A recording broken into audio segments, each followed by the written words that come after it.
Se io fossi San Gennaro non sarei così leggero. Con i miei napoletani io mi incazzerei davvero. Come l'oste fai conti dopo tanto fallimento. Senza troppi complimenti sarei cinico e violento. Vorrei dire al costruttore del centro direzionale che ci può solo pisciare perché ha fatto un orinale. Grattacieli di dolore e un infarto nella storia. Forse solo un costruttore che ha perduto la memoria. Nei membri dei quartieri di Madonne e di sirene, paraboliche ed antenne sono aghi nelle vene. E nei vicoli dei chiostri di pastori e vecchi santi le finestre anodizzate sono schiaffi e monumenti. È come sputare in faccia ai D'Angio, gli Aragona, cancellare via le tracce di una Napoli padrona. È lo sforzo di cagare dell'ignobile pappone sulle perle date ai porci da Don Carlo di Borbone. È perciò che mi accaloro coi politici nascosti, perché solamente loro sono i veri camorristi a cui Napoli da sempre ha pagato la tangente. Qualcuno l'ha incassata con il sangue della gente. Per certi culi grossi il traguardo è una poltrona, e per noi poveri fessi basta solo un Maradona. È il miracolo richiesto di quel sangue rosso chiaro. Lo sa solo Gesù Cristo che quel sangue è sangue amaro. Lo sa il Cristo che è velato di vergogna e di mistero da quel nobile alchimista principe di San Severo. E con lui lo sa Virgilio, il sincero San Nazzaro, Giambattista della Porta, che il colpevole è il denaro. E nessuno dice basta per il culto della festa. E di Napoli che resta sotto gli occhi del turista. Vie vecchi marciapiedi che hanno raccontato molto. Pietre laviche e lastroni seppelliamoli d'asfalto.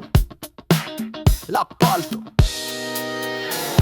Ma non posso più accettare l'etichetta provinciale. È una Napoli che ruba, e in ogni telegiornale una Napoli che puzza di ragù di malavita, di spaghetti, cocaina e di pizza margherita. Di una Napoli abusiva, paradiso artificiale, con il sogno ricorrente di fuggire, di emigrare. E di un popolo che a scuola ha creato nuovi corsi, e la cattedra che insegna qual è l'arte di arrangiarsi. Io non posso più accettare l'etichetta di terrone, e il proverbio che ogni figlio è un bello scarrafone. E mi rode che Forselle è la casba del furbone, che ti scambia con il pacco uno stereo col mattone. Se io fossi San Gennaro giuro che vomiterei la mia rabbia dal Vesuvio, farei peggio di Pompei. E poi che ci ho preso gusto con la scusa del santone, io ritengo che sia giusto fare pure qualche nome. Chiedere a Pino Daniele che fine ha fatto terra mia. Siamo Lazzari felici quando chiova Pecundria. Napoli è una carta sporca, Napoli è mille paure. Ma per chi stevi che nire so passate sti creature. Da Pontano a Paesiello, Giulio Cesare Cortese, da Basile a Totonno Petito fino a Benedetto Croce, da Di Giacomo a Viviani, poi Caruso coi Parisi, da Toto e De Filippo fino a Massimo Troisi. C'è passato Genovesi e Leopardi Cordoglio, la romantica Matilde, il mattino di Scarfoglio, Filangieri, Cardarelli, tutto l'oro di Marotta. C'è passata la Madonna che ora vedi a piedi grotta, un Luciano De Crescenzo, Bellavista di Milano, e Sofia che da Pozzuoli oggi parla americano. Un Roberto De Simone che le ha preso pure il cuore, ora cerca di sfruttare a Federico Salvatore. Ma non posso tollerare chi si arroga poi il diritto di cambiare e trasformare tutto ciò che è stato fatto, di chi vuol tagliare la corda con la vecchia tradizione, di chi ha messo nella merda la cultura e la canzone.